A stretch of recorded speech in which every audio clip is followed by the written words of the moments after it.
So we have decided in the middle of the busy season to start this sort of no-till transition, right? Which was a great idea, and it still is a great idea, but it's a lot of work. And I'll explain why. Some of what we've done has been really successful, but some of what we've done has been a little bit more challenging. So, we're having some growing pains, but we're figuring it out. I feel positive. So let me talk about some of our successes. So first success, to an extent, is everbed. You remember everbed, we talked about everbed before. Basically I had celery planted there. I interplanted the celery with Salanova lettuce. I cut the celery out, and now I have Salanova. One issue with that is I never really got to set that bed up the way I wanted it, which would have been like we're setting up our beds now, where we're adding a lot of compost over top, and you know, we're getting all the weeds kind of worked out first. We're using the tarps to sort of occultate them. And then we're putting compost over top, or we're putting compost over top and then we're occultating them. But we're trying to get all those weeds done, and then we're planting into that. With this one, I didn't really do that. I just kind of decided we were going to keep this bed in constant production year round to kind of see how well it builds organic matter. And I'm having to deal with a little bit of weed issues because I hadn't got the weeds out first. So that was kind of maybe a bonehead move, but let me talk about some of our other successes. This is kind of what I'm talking about. This, we put down a layer of compost, and then we transplanted the lettuce right into that. And then right here, you can sort of see, this is a good one. This is basically, I'll even be able to demo it because we missed one. But essentially, these are all beets that we put in into the tunnel just to try and get one quick crop out before we flip it into the sort of fall stuff. But yeah, we're basically just taking a beet, putting it in the soil, and pushing it in. That's the goal. Like, we want all the soil to be like that, to where we put a little bit of compost on top at the beginning of the year or whenever we need to, pull a little hole aside, put it in, and then pop it in. But we're still having to use the trowel because it's still a little bit hard on all of our gardens. It's worth mentioning that, the tenets of no-till farming are simple. Disturb the soil as little as possible, keep it covered as much as possible, and always keep something growing for as much as is reasonable. So we're trying to follow that. So we're digging as little as we possibly can, but sometimes we have to put a little hole in there.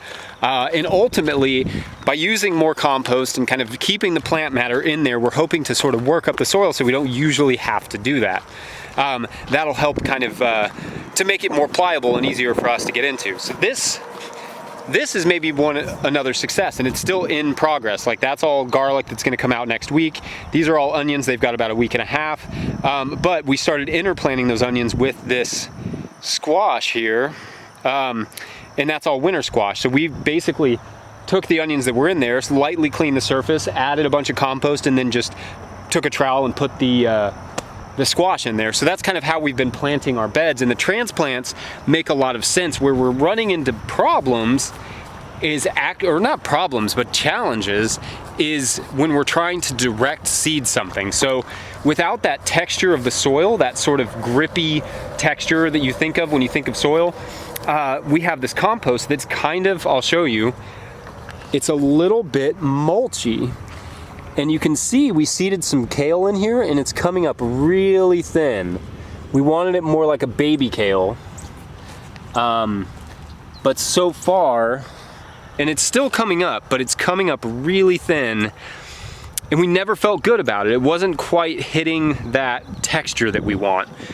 So that's been kind of a challenge, and it's fine. We'll be able to work that a little bit, but you can see why a lot of people that consider themselves no-till use some sort of mechanization or some sort of way of working a little bit of soil into their compost so that it has that texture that seeds can germinate well in.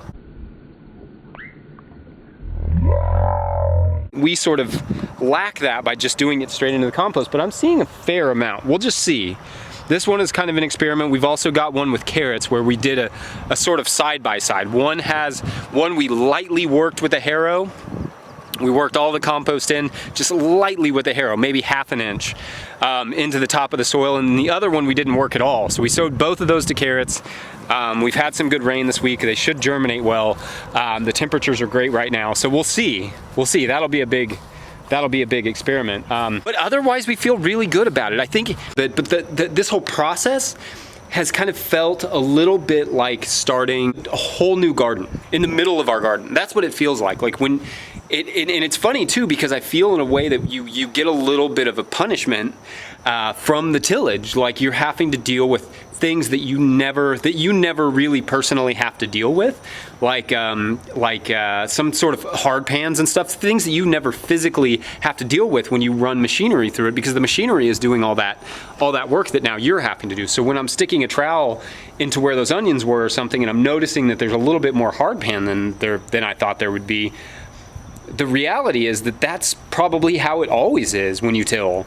That after a season, after 4 months of hard rain and that stuff has been growing there, even if you have a fair amount of compost, truth is it's probably the same.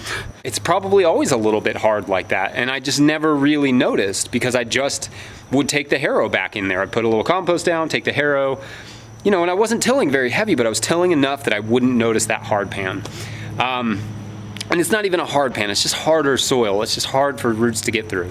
So I'm hoping that by adding more compost as sort of a mulching layer, and then just sort of working in those transplants and then cutting out the roots and leaving them in to break down, that it'll sort of over time with the fungi and the bacteria and then the earthworms and the roots do its own tillage.